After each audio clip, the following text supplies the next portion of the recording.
the nation, from the East Coast to the West, keeping you up to date on technology while enjoying a little whiskey on the side, with leading-edge topics, along with special guests, to navigate technology in a segmented, stylized radio program. The information that will make you go, Pull up a seat, raise a glass with our hosts as we spend the next hour talking about technology for the common person. Welcome to TechTime Radio with Nathan Mumm. Welcome to TechTime with Nathan Mumm, the show that makes you go, Technology news of the week, the show for the everyday person, talking about technology, broadcasting across the nation with insightful segments on weeks ahead of the mainstream media. We welcome our radio audience of 35 million listeners to an hour of insightful technology news. I'm Nathan Mumm, your host and technologist with over 30 years of technology expertise. Our co-host, Mike Raday, is in studio today. He's an award-winning author and a human behavior expert. Now, we are live streaming during our show on 5 of the most popular platforms, including YouTube, Twitch.tv, X, Facebook, and LinkedIn. We encourage you to visit us online at techtimeradio.com and become a Patreon supporter at patreon.com/techtimeradio. We are friends from different backgrounds, but we bring the best technology show possible weekly for our family, friends, and fans to enjoy. We're glad to have Odie, our producer, at the control panel today. Welcome, everyone. Let's start today's show. Now on today's show. All right, today on Tech Time with Nathan Mumm, cybersecurity guru Nick Espinosa will join us on the show today. He's going to share the insight on the latest hacking techniques, data breaches, and how to protect yourself in this digital age. Then we're going to shift our gears to the electric car industry. Tesla, the trailblazer in electric vehicles, has made a surprising move. They decided to cut their marketing team as a sign of the trouble for the company to come. We analyze the numbers and discuss what this means for Tesla's future. And speaking of Tesla's CEO, Elon Musk recently responded to a post on X defending the layoff decisions. Some say that he laid off staff could have done a better job with their ads. We'll break that down. And X just announced this morning a smart TV app that will revolutionize your viewing experience. Seriously? Will it live up to the hype?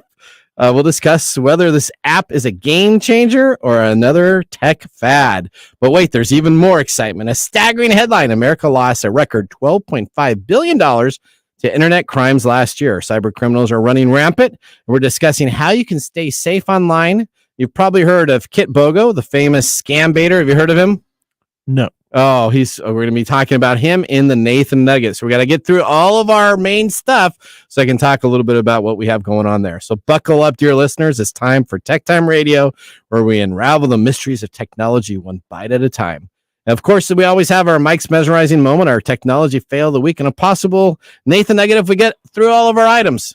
But the most important aspect, we have our pick of the day whiskey tasting to see if our selected whiskey pick of the day gets 0, 1, or 2 thumbs up at the end of the show. Now it's time for the latest headlines in the world of technology. Here are our top technology stories of the week.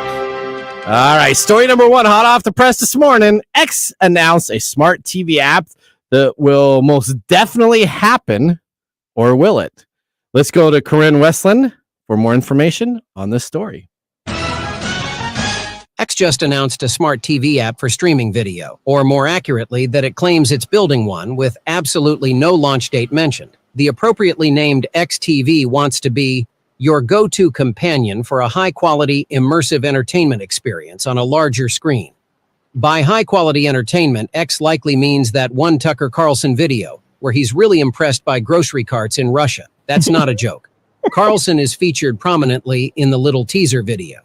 Ex-CEO and marketing arm for Elon Musk, Linda Yaccarino, promises real-time content and wide availability. But other than that, details are nowhere. So it's also a mobile app that casts to a TV? I think Chromecast has been around for 10 years now. Is there another word for less than half-baked? Now back to you guys in the studio. Wow, Corinne is going off. Wow. Wow. I don't know about this. Look at Mark over here. He's got like 2 thumbs up. He's like, Corinne's my buddy. Well, okay, so here's what we got. X announced. XTV. Right? XTV. This sounds like something that doesn't show up on your motel bill. That's right, XTV. So, only in the Elon Musk world can you wake up one morning, decide to put out a tweet saying that you are now going to create an app for television, have no developers maybe working on it, have nothing else in there. But you know what? This will be the next game winner. Let's just see how well X has done over the past year or so. And we're going to talk about the awesome Twitter replacement of brand X. That still works so well. How many people know the difference between X and Twitter? I don't know, but everybody keeps saying X, formerly known as Twitter. That's like Prince, formerly. What he changed his name? Yeah, the artist formerly known as Prince. Yes, so they still have the platform. They had a brand recognition that was really strong with Twitter, and they changed it, but that went really well. Then they had but see, that didn't belong to Musk. But yeah, well, the whole thing is going to be powered by AI.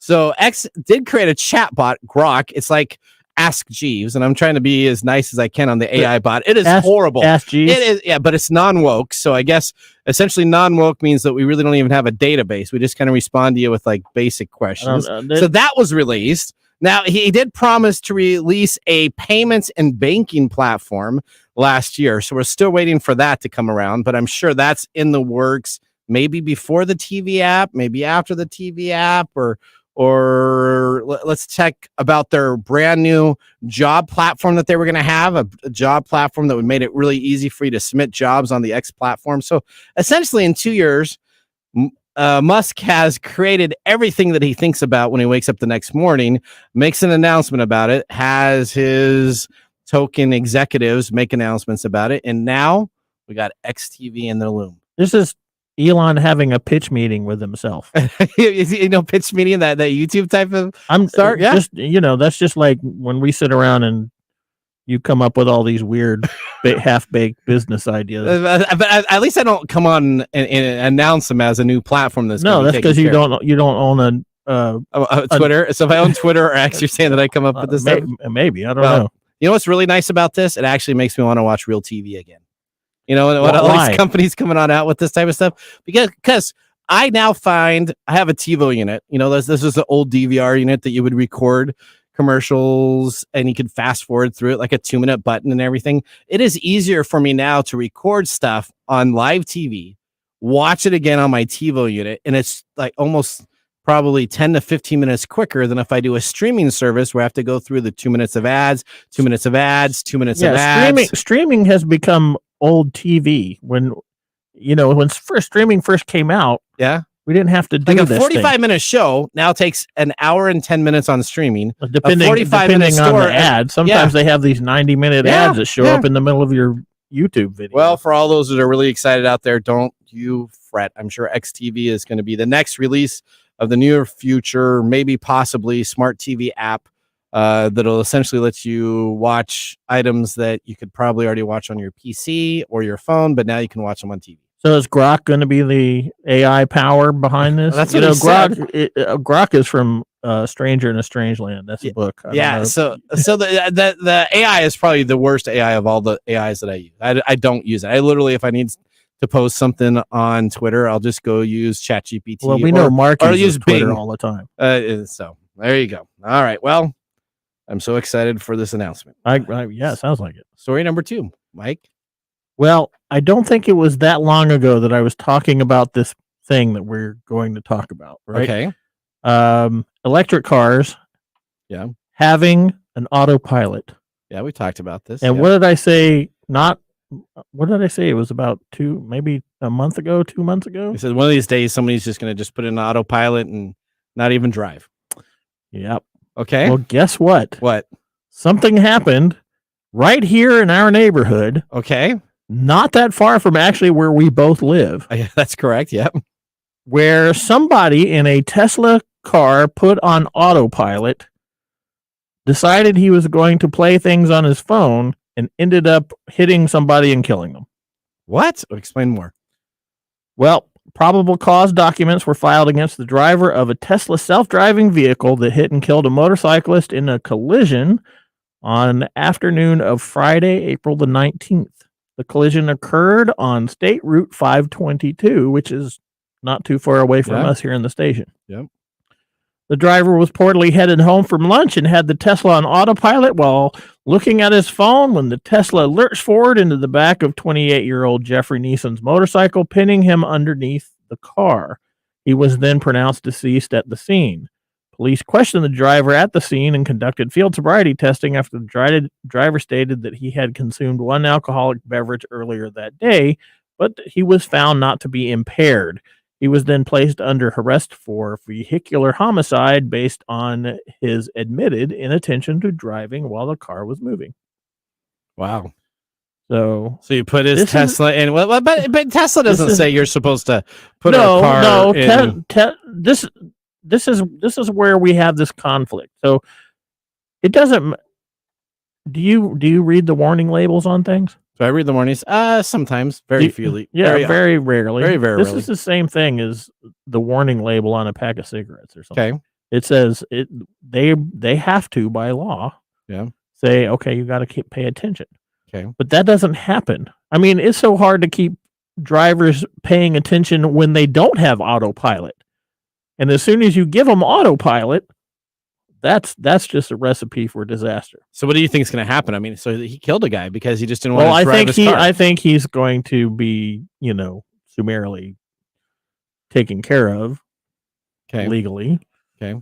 I wouldn't be surprised if he turns right around and tries to sue Tesla. Okay.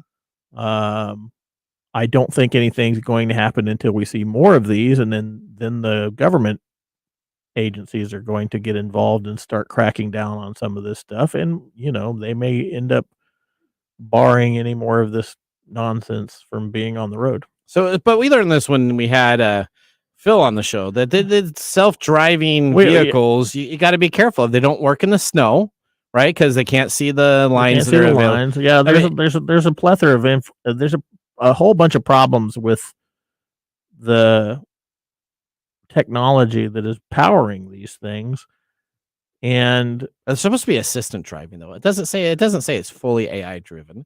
It's like AI assisted, right? So if you're taking a trip across America and you got a bunch of open road ahead of you, it's going to be if you're in the middle of Nevada, this would probably be okay to use, except there's no charging stations, so you wouldn't be in the middle of Nevada doing this. So that's just the way it goes. Okay, all right. Well, let's move on to one of my other predictions. Okay, you're happy about this too. Story number 3, Odie. Do you have ready to go? Yeah, I do. Okay. Amazon is ending its Prime Air drone delivery service in California. Oh no, Texas, which is. It's been around for 2 years now? Yeah, about 2 or 3 years. We talked about it. Yeah, it hasn't been that long. Yeah, so it's confirmed that it's ending its Prime Air drone delivery operations in Lockford, California. Okay. Which is home to about 3,500 people, which is the company's second U.S. drone delivery site after College Station, Texas. Okay. The Amazon is not offering details about why they're doing this. Okay. But they're only saying, quote, "We'll offer all current employees opportunities at other sites and will continue to serve customers in Lockford with other delivery methods. We want to thank the community for all their support and feedback over the past few years," end quote. Is it because these drones just can't deliver too much? I mean, it's a very limited subset of what if I ordered 2 hard drives and I think there's probably a lot of logistic problems that go along with this, but I have this view that there are people in their backyard with shotguns and they're just shooting them they're down. just shooting them out of the sky. California? Sure. Well, it doesn't really, the article doesn't state why because Amazon's not saying why. Right. But well, you got airspace. So the FAA has to be a problem, right? It is a problem. Okay. Also, with the fact that they're offering same-day delivery, I just don't think it's you don't need it. You don't need it. I mean, it is amazing now. I'll order something Saturday morning and it comes Saturday afternoon to my house. Yeah, depending on what it is. Yeah, I literally now sometimes will pay $2 or $3 more to get that item delivered the same day. And if I don't get it the same day, I actually feel disappointed. 2-day now doesn't seem acceptable to me in Prime. Well, I don't know. I have my track record with Amazon deliveries are like 60-40. Okay. 60% they get it there when they say they're, and 40% of the time I don't get it for 3 weeks. Oh, really? Yeah. Okay. Yeah, because when I moved into my new apartment, I had to order all my furniture and I was doing a lot of that through Amazon, and I would get a notification. Oh, no, sorry, this isn't going to be delivered today. We don't know when it's going to be delivered. It's probably going to be delivered in 2 weeks. Oh, wow. What are you ordering off of Amazon that it takes so long? See, that's another thing. I ordered not one ordering, of them like, one of prime them was stuff. a bookshelf that I ordered. Makes Another sense. thing was a bed frame. Why'd you just go to IKEA? I got a because I Because he's not a single bachelor. I don't have a truck to haul stuff around in, so I just get stuff delivered and then I build it in my little tiny Okay, that makes sense. apartment room. But yeah, so they've been running into expansion issues with other states because of all the regulations surrounding drones. This does not affect the pharmacy meds that they're delivering in Is that Phoenix area or something like that? No, it's Texas. In Texas, okay. In So they can still, College Town. so you can still get your meds and pills and College Station. and all your uppers and downers delivered. I feel like that's even more dangerous than I don't know. You know that when you say stuff like that and we talk about this stuff, there's always something in the back of my head that's like laughing. Is it? Yeah, because that's a little crazy. It's like, because you have a drone, that's delivering your medications, Right? Right? Yeah. That's like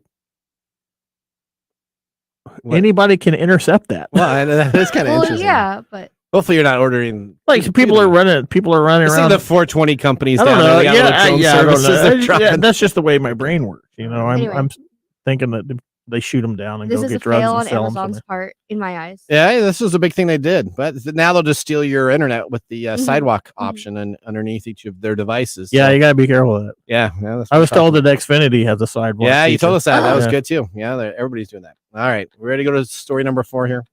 Documents found on a North Korean server suggest U.S. studios may have unknowingly sourced animation work in North Korea. Let's go to David Larson for more on this story.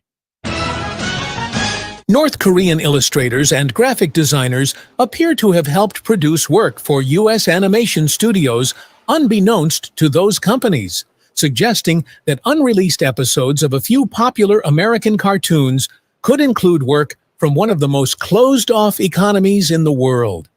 The revelation comes from a trove of documents recently discovered by U.S. researchers inside a computer server housed in North Korea.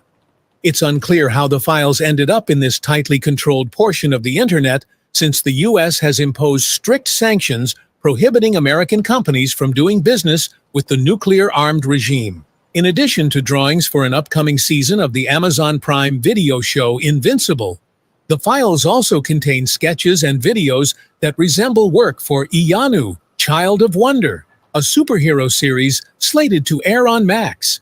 This sounds like someone was either outsourcing to the wrong company, or could this have been known? Wow, he really posed a head scratch. There you go. Was this known about this? So essentially, I love this guy. Okay, so Nick Roy, a Boston-based cyber sleuth who regularly scans the North Korean internet as a hobby, found this North Korean website that outside visitors didn't need a password to access. And he unlocked all these animation sketches and shared them with the center of a Washington-based think tank. The documents were a series of Chinese instructions that have been translated into Korean. They call for making adjustments to the size and styles of the animations. Among the documents, there's tons of sheets written in English with specifications for animation work. So the question comes here: did North Korea just steal these animation files from these studios and they just have them as a base there? Or is it that these actually studios, maybe you're outsourcing these studios to somebody else that's outside of the country, has then hired companies within North Korea to do the animation? That's kind of, it's unknown, and I did as much research as I could find about this. It's unknown how they got there, but clearly they got there, and they weren't just stolen American documents, because they have translation sets, they have heights and information that they want the graphics to be changed on, and there's changed and altered graphics within itself. So could this be North Korean artists that are doing this? Well, that's what it sounds like. Or is it possibly a North Korean company that has, done some sort of wonky business? I don't think so. So the way that it actually got found out in the information that's available that I could find out doesn't really look like North Korea actually hacked into it. It looks like this was maybe somebody using a company in the Philippines or somebody using another outsourced maybe even India, and then I feel India like has this- a connection into North Korea for some overload work, and they decided to send it that way. And then these North Koreans were doing a whole bunch of animation stuff for another company that then redid it for our American companies to have in place. Yeah, I feel like this is pretty complicated. So it's pretty complicated. Pretty but complicated, but normal business. you think so? This feels like the normal complications that you have with all these businesses running around trying to find Cheaper labor. cheap labor and whatnot. They got this North Korean animation studio house that says, sure, we can do that additional work that you need overloaded for. Just send it to us.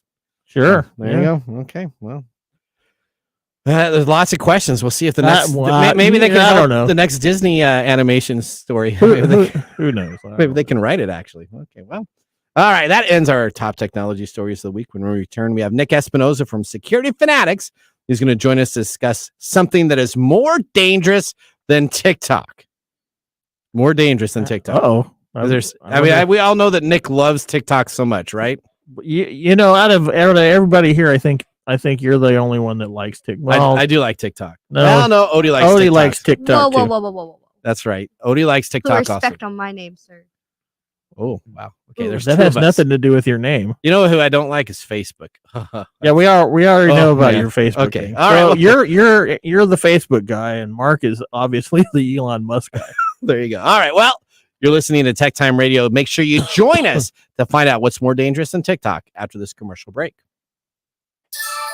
This is Mark And Greg, for Copiers Northwest with a terrific offer. called Printer Care Plus. It's simple. Buy HP printer cartridges from Copiers Northwest and we'll service your current printers for free. That sounds too good to be true. It's made possible due to our HP Copiers Northwest relationship. Copiers Northwest is an HP Platinum partner. One of only two in the entire Northwest. And now with Printer Care Plus, Copiers Northwest will provide free printer service. HP cartridges from Copiers Northwest. That's right. IT departments no longer have to service printers. Or fix paper jams with Printer Care Plus. They can focus on more strategic initiatives. And let our experienced technicians keep their HP printers up and running. Sounds like a love-love relationship for IT departments. Don't get too carried away. So how do they get more details on Printer Care Plus? Call Copiers Northwest today, 206-282-1200, or visit copiersnw.com.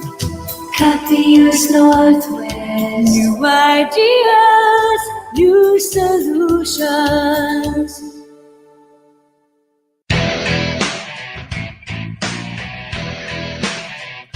Welcome back to Tech Time with Nathan Mumm, where our weekly show covers the top technology subjects without any political agenda. We verify the facts, and we do it with a sense of humor in less than 60 minutes. And, of course, with a little whiskey on our side. Today, Mark Gregoire, our whiskey connoisseur, is in the studio. Mark, what have you chosen for us today? Today we brought in Wilderness Trail, Single Barrel, Family Reserve, Cast Strength Wheated Bourbon.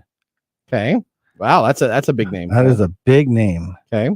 Now, from Wilderness Trail's website, they say Wilderness Trail offers single barrel picks for retailers, bars, or other groups to select an entire barrel and offer them for sale. This bottling is made with Wilderness Trail's wheated bourbon mash bill recipe, which is one of the highest ratios of wheat used in a bourbon made in Kentucky. It showcases the elegance of a classic wheated bourbon with maple syrup on the nose, butter cake on the palate, and fresh baked bread on the finish.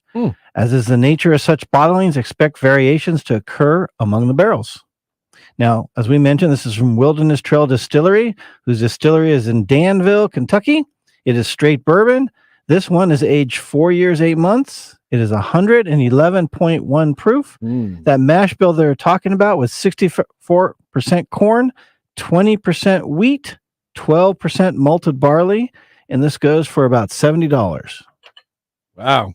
Yeah, I'm liking this. I'm actually really I'm liking it too. It's got a nice compliment for the sweet. It's got a very light bite, but then the bite continues to go. It's I know all those. It's got a very small alcohol burn. There you go. The feedback has been the whiskey people that listen to me when I say there's a bite. I'm totally wrong with that. So I'm just going to keep on telling about how much bite it has. That's because you have no palate. So, we already know that you gentlemen, don't have is a this palate. whiskey smooth for you? Yeah, it's smooth for me. Is it smooth for you? No. Okay. Well, no, then it's not. Of course not. Okay. You know what? This is really good. And I'd probably pay $70 for a bottle. I doubt it. Maybe $50. Yeah. Okay. Okay. Now, please don't forget to like and subscribe. In addition, please comment and let us know if you have a whiskey you would like us to review. All right. Well, with our first whiskey tasting completed, let's move on to our feature segment. Today, we are talking to the technology expert that joins our show normally once a month, every probably 5 or 6 weeks, Nick Espinosa. Nick's an expert in cybersecurity and network infrastructure. He has consulted with clients ranging from small business to the Fortune 100 level. In 1998, at the age of 19, Nick founded Windy City Networks, which was later acquired in 2015. And then he created Security Fanatics, where he is the chief security fanatic. Let's welcome Nick to the Comcast video stream to start our next segment.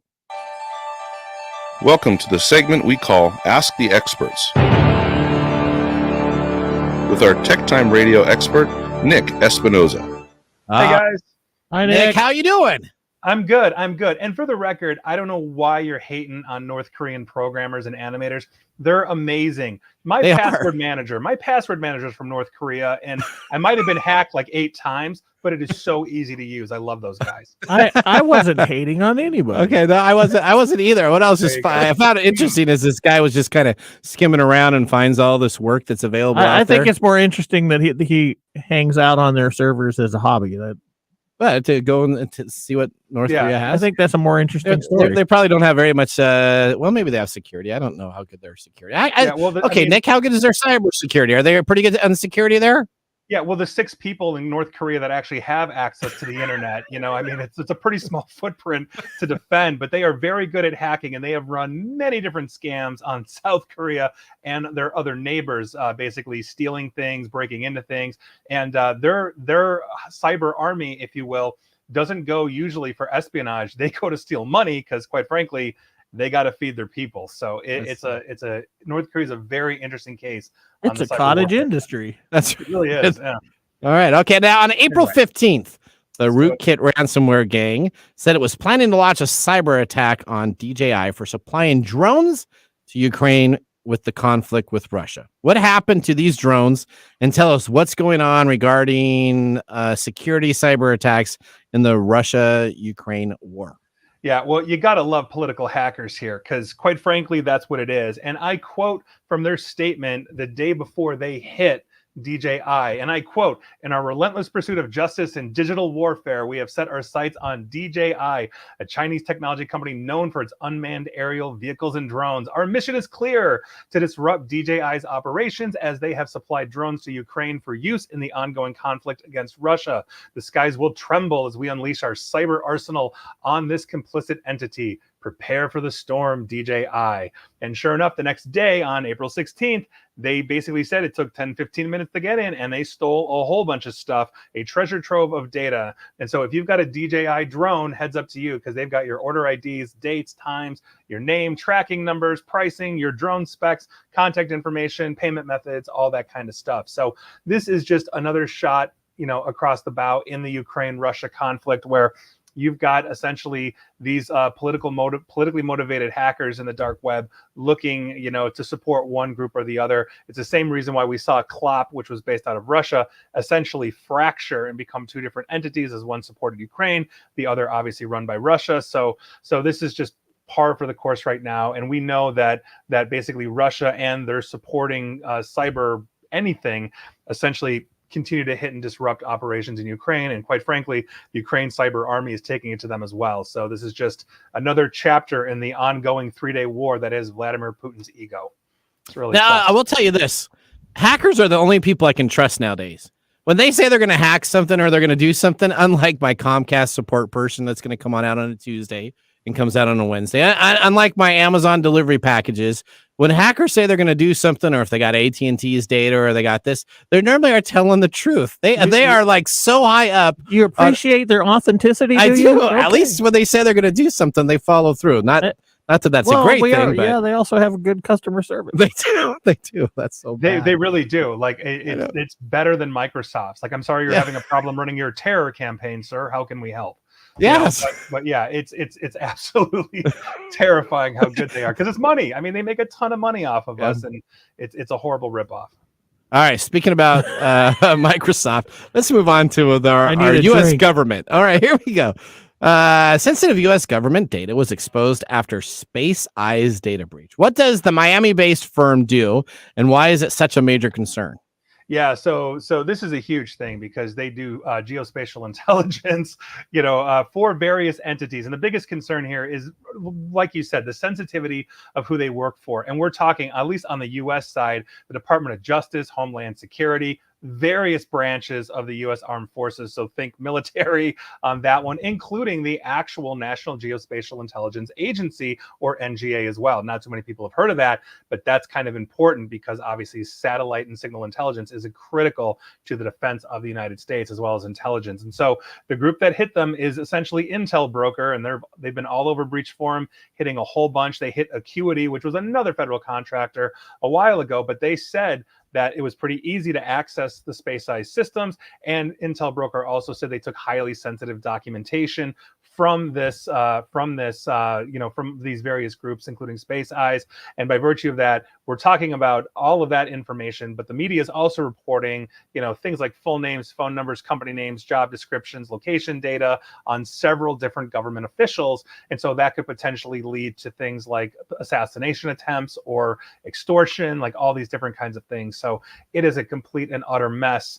So Space Eyes, obviously a beyond critical contractor, which is also the reason why the military is really spinning up things like the maturity model for cybersecurity, or CMMC, because quite frankly, they're really sick and tired of having these groups and foreign intelligence agencies eat their contractors' lunch. So here we are. Not good. There we go. What can we do? Well, what can we do? I do believe there's whiskey somewhere in this broadcast. That's my solution. That's but, right. There you go. So essentially, Space Eyes is who takes care of and monitoring the trajectory of all of the satellites. Is that was getting from all the information? So they kind of know when a satellite moves over here, whether it's a defense satellite or communications satellite. They're on the tracking side of this, and they're feeding this telemetry and intelligence pretty much straight to all of the entities that I just mentioned in the federal government that are making sure that Chinese spy balloons, or in this case spy satellites, we know where they are and what they're doing, so we can adjust intelligence accordingly. All right, well, here we go. We teased this at the beginning. Nick has something scarier than TikTok, and we all know that Nick is not a big TikTok fan at all, right? And not he can't stand them. Their security is horrible. ByteDance is not on his Christmas gifting companies that he gives a gift to. But Nick, what is now scarier than TikTok? Well, and to be fair, if I was going to give a gift to TikTok's parent headquarters, it'd be a flaming bag of dog poop on their doorstep. Okay. But just FYI, Merry Christmas, guys. No, what we are talking low about. That's low tech, Nick. That's so low tech. Old school sometimes is best school. What are you going to do? Anyway, I'm telling you. So today we're actually talking about Temu. And you may have heard of Temu. Yeah, they're all over the Super Bowl. They were like on every commercial. And that's how they got really honestly to prominence. They got these flashy commercials. Everybody knows them. Dirt cheap stuff. But here's the thing, because it looks like they're going to be on the next chopping block in Congress to be banned. Because right now, as you know, they voted overwhelmingly bipartisan. And when do you see that for TikTok? Wow. So here's what happened. In a letter to President Biden about a week ago or so, Senator Tom Cotton, he's a Republican from Arkansas, basically reiterated some of the concerns about Temu. I mean, they have basically a twofold issue here that the senator brought up in his letter. First things first, that Temu is an app that is a, quote, pipeline of dumped counterfeit and slave labor products from China, end quote. And that is essentially talking about the Uyghur slave labor. The Uyghurs are obviously the most surveilled people on the planet, under tight control, pretty much designated as terrorists and slave labor by the Chinese government. It's a total humanitarian crisis, and they're making a lot of these products that we Americans and the rest of the world are buying. The other side of this is that Temu is a, quote, gathering massive quantities of data, quantities of Americans' personal data, and obviously that makes it more dangerous than potentially TikTok. And for the record, Temu also has the ability to access everything on your phone, quote unquote, according to the senator. And like TikTok, it's been reverse engineered, and sure enough, it's evading permissions. Like if you have that iPhone and you're looking at the privacy settings in the App Store and on your phone, these apps are attempting to evade this. They're also avoiding responsibility for slave labor, because we actually have an act here called the Uyghur Forced Labor Prevention Act, but it essentially means that anything that they're producing should be looked at. But because Temu's products tend to be under $800 in value, oftentimes U.S. Customs is not looking at them or scrutinizing them in that way. So they're getting around this. On top of it, Temu's parent company, Pinduoduo, basically was kicked out of Google's Play Store with their other apps because they were literally containing malware in their apps.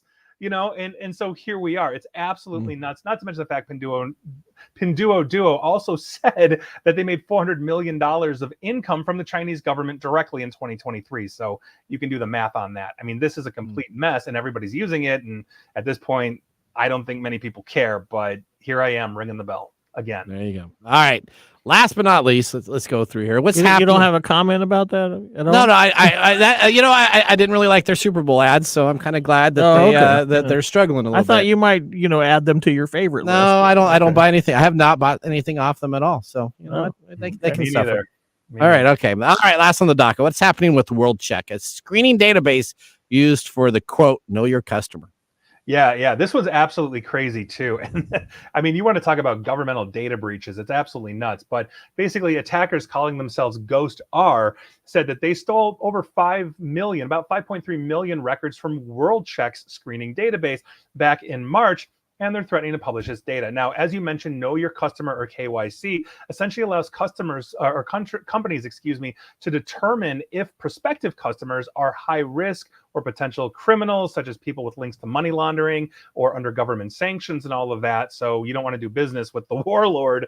A Know Your Customer service is, one of those things, and WorldCheck is one of the biggest. Now, a portion of the stolen data that was seen by publications, essentially, and this was stolen by a third party that was using WorldCheck, not WorldCheck directly, contained records on thousands of people. And this is, again, just the sample of thousands of people, which means it's a huge data set. But we're talking about government officials, current and former, diplomats, private companies whose leaders are considered politically exposed people, think people like that are at higher risk for involvement in corruption or bribery at the governmental level, not to mention people that are potentially linked to organized crime, terrorism, all this kind of stuff. So this is a huge list of essentially who's who of Panama paper, but for bad people. It's the who's who that you get when you graduate. Remember, you pay that $20 to be on the who's list, and you get it. This is so you want to know all the drug dealers. You can just get your list of drug dealers, your money launderers, and just all available. You know too many things about this stuff, dude. What's that? No. I just know what Nick tells me. I don't know any of them. All right. Sure. We're going to find Nathan on the list. I promise you that. I mean, I'd be interested. I would like to see where I come up. Yeah, I'd like to see where I come up on that list. All right, Nick, it's always a pleasure having you on the show. How can people contact you? How can they get connected with you outside of our show? Yeah. So obviously, feel free to connect to me on like LinkedIn or Facebook or Twitter. I'm not using the other word because... honestly. Come on, it's X. YouTube. Hey, you can get TV, buddy. It's just going to come on out. Just you wait. Is what it is. But yeah, so feel free to connect to me at Nick ESP or Nick Espinosa, wherever I am. Come say hi. Love hanging out. All right. Thank you so much for being on the show. Thanks, bye, guys. Nick. See ya. All right. Well, that ends our Ask the Expert with Nick Espinosa. Up next, we have This Week in Technology. So now would be a great time, especially after this segment, to enjoy a little whiskey on the side. We'll see you after the break. You're listening to Tech Time Radio with Nathan Mumm. Join the fun and grab tickets to GeekFest West, the 3-day Geek Festival extravaganza of fun and entertainment that will take place on the third weekend in July. Learn more at geekfest.com. GeekFest will feature diverse activities, including a film festival, vendor hall, street fair, outdoor music festival, cosmic cosplay, and video game tournaments. Join us at GeekFest West, the ultimate celebration of geek culture. To learn more, visit geekfest.com. That is geekfest.com. And now, let's look back at this week in technology. All right, we go back to April 20th, 1998. You ever remember the phrase plug and pray? Yes. All right. Well, during the Comdex spring of 98 and Windows World shows in Chicago, a public demonstration of the soon-to-be-released Windows 98 goes awry when Bill Gates' assistant causes the operating system to crash after plugging in a scanner. Instead of showing the plug and pay capabilities that they were trying to demonstrate, a blue screen of death is visible by the entire audience, which immediately erupts in laughter. After several seconds, Bill Gates famously responded, "That must be why we're not shipping Windows 98 yet." Ironically, though, the assistant Chris Capicella moved up the executive ranks at Microsoft to executive vice president and chief marketing officer. This is an example of failing forward. Is that the Peter principle? Kind of is. Yeah, right. Well, that was This Week in Technology. If you ever wanted to watch some Tech Time history with over 200 weekly broadcasts spanning 4+ years, we have our video, podcast, and blog information. You can always visit us at techtimeradio.com, see all the updates on our whiskey that Mr. Gregoire puts on there, and watch our older shows. We're going to take a commercial break, but when we return, we have the Mark Mumble Whiskey Review. See you after this. Hello, my name is Arthur, and my life's work is connecting people with coffee. Story Coffee is a small batch specialty coffee company that uses technology to connect people to each product resource, which allows farmers to unlock their economic freedom. Try our Medium Roast Founder Series coffee, which is an exotic bourbon variety that is smooth, fresh, and elegant at storycoffee.com. That's STORI coffee.com. Today you can get your first bag free when you subscribe at storycoffee.com with code TechTime. That's STORI coffee.com. The segment we've been waiting all week for. Mark's Whiskey Mumble.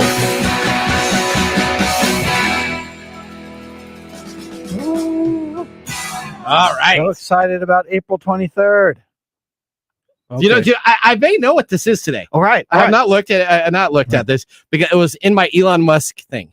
All right. Today is National Take a Chance Day. Is that correct? If you change your mind, take a chance on the first day. Is that what it is? It is. Oh, I got it. You spent a lot of time on ChatGPT for that. No. What? No, because it said in the Elon Musk article that why not just wake up one morning and take a chance? And they said today was National Chance Day. There you go. Okay. Love it. And love the ABBA there. I like that. That's good. That's great. Thank you, Odie. So what Welcome this to day the is 70s, about. buddy. What? Pardon? Said welcome to the 70s. I like it. The 70s is that's got some great country music. ABBA never goes out of style. That wasn't country. That's right. So today is about sticking your neck out and going for it, Mike. Okay. You've heard it said the biggest risk is not taking one. Still, taking chances just don't come naturally for many people. If you fall in that category of risk averse, today you may find some inspiration to finally take that leap and go for your dreams you have been hesitant to pursue. You hearing that, Mike? Oh, wow. Maybe I should find something to take a chance at. I don't know. That sounds good. Okay. All right. All right. Okay. Quit tech time, move to the islands, no, that's retire. He'd do that in like a second. That's my goal in life is to retire and hang out on a beach. Just beach bum the rest of my life. Would you sleep on the beach as well as or would you want to have a little shack? I want a little shack. Oh, you wouldn't do van life or anything like that? No, I just Too old for it? Yeah. Just do a little shack with a hammock. A little shack with a hammock would be awesome. Okay, there you go. All right. Okay. So beach bum. Our friend Greg McNabb, he retired, but he became like a ski bunny. Yeah, he does. Yeah. or now he just mixes with his hands into everything. Did he take a chance on that? Yeah. He probably did. There you go. All right, let's talk about Wilderness Trail. Okay. So co-founders Shane Baker and Pat Heist in the late 90s were in a rock band together called Fulcrum and quickly realized they needed to chase another dream. So they took a chance. Oh, okay. In 2006, their journey began with a passion for creating whiskey. So in 2020, Wilderness Trail also partnered with Wave Digital Assets, an SEC registered investment advisory firm, to launch a whiskey barrel fund that may tokenize its shares in the future. They took a chance on that, and they have sourced up to 2,700 barrels from the distillery since that data launch to capture value appreciation associated with that aging Kentucky whiskey. Mark, do you come up with that wording all by yourself? Yeah, he's a writer. There's a little chat GPT. No, that was actually, I'm like thinking Mark has a better command of his English styling? His little stylings than Nathan, who uses ChatGPT to come up with this one. Well, that's all right. Okay. Now, this particular whiskey we're drinking is a classic wheated bourbon. Mm-hmm. Now, I am surprised it's only 4 years, 8 months, as it tastes more mature and refined for my palate. Mm-hmm. This is an easy drinker, a delicious couch pour for me. This is almost a dessert bourbon, except it has a nice fruit and wood notes that helps round it out. And I brought this in because I'm thinking Nathan and Mike Sweet Tooth will be liking this drink. And it's about time I'm loving this. Mike just really loves something. So I brought in the sweetest one I could find. I'm really enjoying this. Yeah, This this is a really nice tasting sweet finish. It's got a yeah, it's good. It's good. You like those weeders? It's smooth. It is. It's smooth. not very much bite. There you go. All right, Mark. And how much does this cost? $75. $70. $70. Okay. What's the after secondary, Mark? There's no secondary on this one. Okay. All right. Well, thanks for that mumble. Whiskey and technology. What a great pairing. Nathan's still not going to buy it. Just like peanut butter and chocolate, also known as Reese's peanut butter cups. Yuck. See, that's what I'm saying. What's that? Mark doesn't use ChatGPT, comes up with better stuff. Well, okay. That wasn't ChatGPT. They didn't do that. All right. Just pure Nathan there. Yeah, this is pure Nathan. Let's prepare for our technology fail of the week, brought to you by Elite Executive Services. We are out of time. Congratulations. You're a failure. Oh. I failed. Did I? Yes. Did I? Yes. Did I? Yes. All right. Well, our technology fail goes to kind of more of a technology mogul. We're going to be talking about, just think of you if you decided that you got a brand new job 2 months ago and working in advertising at Tesla. Well, if that was you and one of the other 39 people, essentially you were just laid off. Advertising is out at Tesla. Just months after it started, Tesla has eliminated 40 marketing and advertising staff. The move is part of the ongoing job cuts announced by CEO Elon Musk last week. The company cut its entire U.S. growth content team in its recent round of layoffs. The team included that group of 40. Tesla still has a small group, though, of marketing employees based in Europe. But Elon Musk responded to a post on X that said that the laid off staff could have done a better job with their ads, quote unquote. The ads were too generic, could have been any car, Musk wrote in response. I think Musk just needs to do everything himself. I think because he obviously knows how it works. How to marketing. Well, what you do is you just get on the Twitter and you announce you're doing something, and then everybody picks it up as news, and you got a brand new TV company. All right. Many impacted Tesla workers were notified within hours of the internal email that the roles had been eliminated. The layoff notice continued late into the week. And then on Friday, this is the best part. Recruiters, this is always interesting. Recruiters go and they always tell you, this is really tough. We're really sorry this happened to you. Because I've been fired before. So, it's really sorry this happened to you. I don't know what's going on. And then all of a sudden on Friday, all of those recruiters were laid off also. All right. Well, what is going to happen to the most historic electric car company? Will it survive without any traditional advertising instead of relying on the word of mouth and posts from Elon Musk, who promotes his company's product to his 101.5 million followers on X, formerly known as Twitter? All right. Well, there you go. That is our technology fail of the week. We're going to head now into our Mike's mesmerizing moment, brought to us by Story Coffee. This is Mike's mesmerizing moment, presented by Story Coffee. Visit storycoffee.com. All right, Mike, let's talk about technology replacing items like driving. What other tasks do you think, or what do you think is going to happen soon regarding where we think technology can replace us? But, the whole thing behind technology is to do that. It's supposed to make our lives easier. Yeah, we're gonna get a cell phone that would allow us to escape drive, right? If you can have the car do it for you. Okay. Who needs to?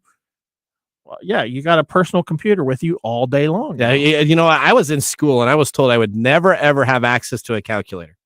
That teacher said that you better learn math because you're never going to be able to just have a calculator in your back pocket. That's why you're a technologist. I don't have one. That's why you're a technologist, because you remember those things. I do.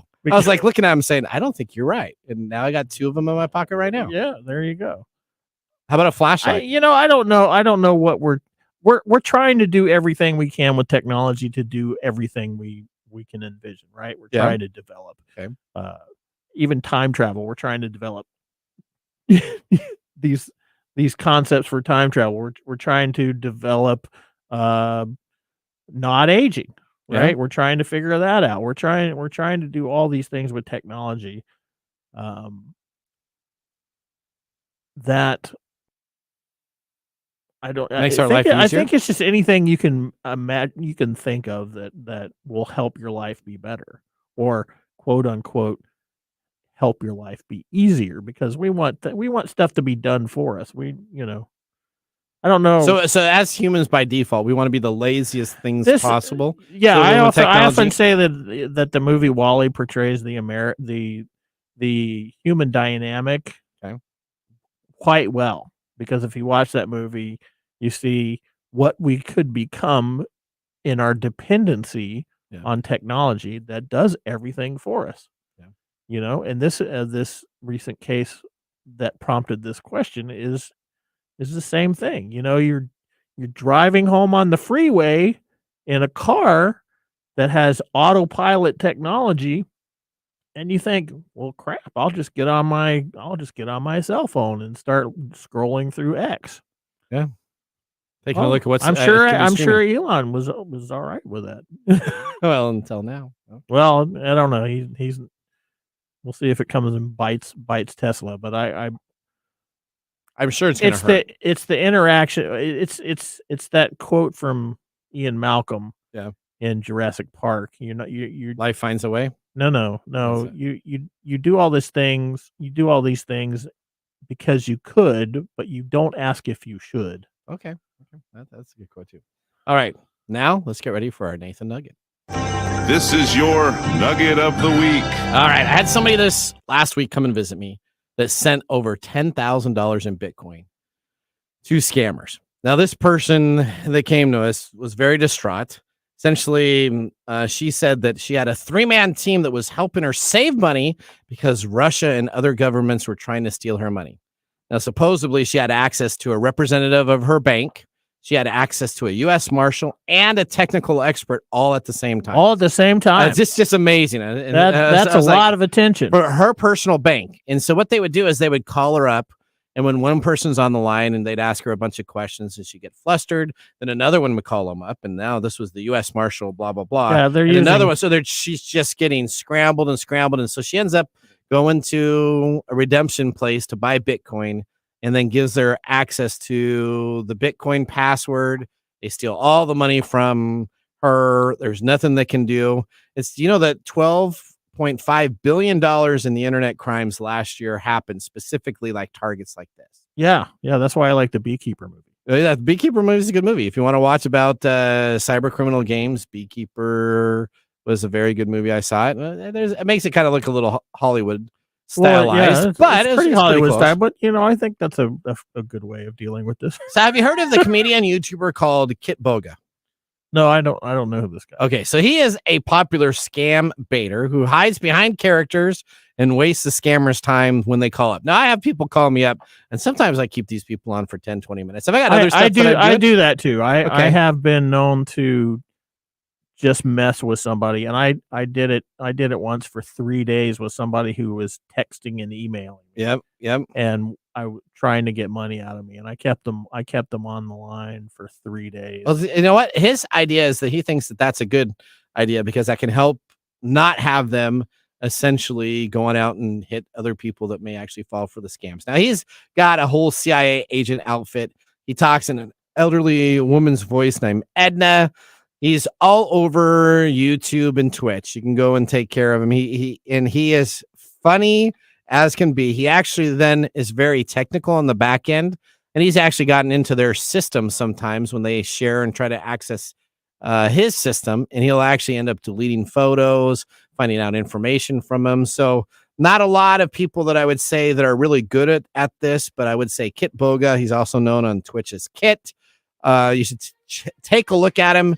Watch him for a bit. That's my Nathan Nugget because I think it's a pretty cool time to. Wow, you have a lot of information on this guy that you wanted to talk about. He's really good. He's really good. So just watch him, and you're gonna love him. All right, now let's move to our pick of the day, whiskey tasting. And now our pick of the day for our whiskey tastings. Let's see what bubbles to the top. All right, what do we have here? What you are sipping on today is Wilderness Trail Single Barrel Family Reserve Cask Strength Wheated Bourbon. It is a straight bourbon, 4 years, 8 months, 111.1 proof, $70. All right. Thumbs up or thumbs down? Oh, I give it a thumbs up. Yeah, absolutely. It's an excellent. Thumbs up. What about you, Mark? Oh, yeah, this is thumbs up for me, too. This is a delicious, sweet bourbon. What shelf is it out of your house? The bottom. It's the bottom shelf. Yeah. That's not even one of your top shelf ones. No. Oh, wow. This would be on the top shelf of my house. Well, yeah, that's because your top shelf equals his bottom shelf. That's about right. Okay. Well, we wanted to say to everybody, thank you for joining our show. We would love to see you back here next week. Remember, like and subscribe. And the science of tomorrow starts with the technology of today. See you next week. Thanks for joining us on Tech Time Radio. We hope that you had a chance to have that moment today in technology. The fun doesn't stop there. We recommend that you go to techtimeradio.com and join our fan list for the most important aspect of staying connected and winning some really great monthly prizes. We also have a few other ways to stay connected, including subscribing to our podcast on any podcast service, from Apple to Google and everything in between. We're also on YouTube, so check us out on youtube.com/techtimeradio, all one word. We hope you enjoyed the show as much as we did making it for you. From all of us at Tech Time Radio, remember, mum's the word. Have a safe and fantastic week.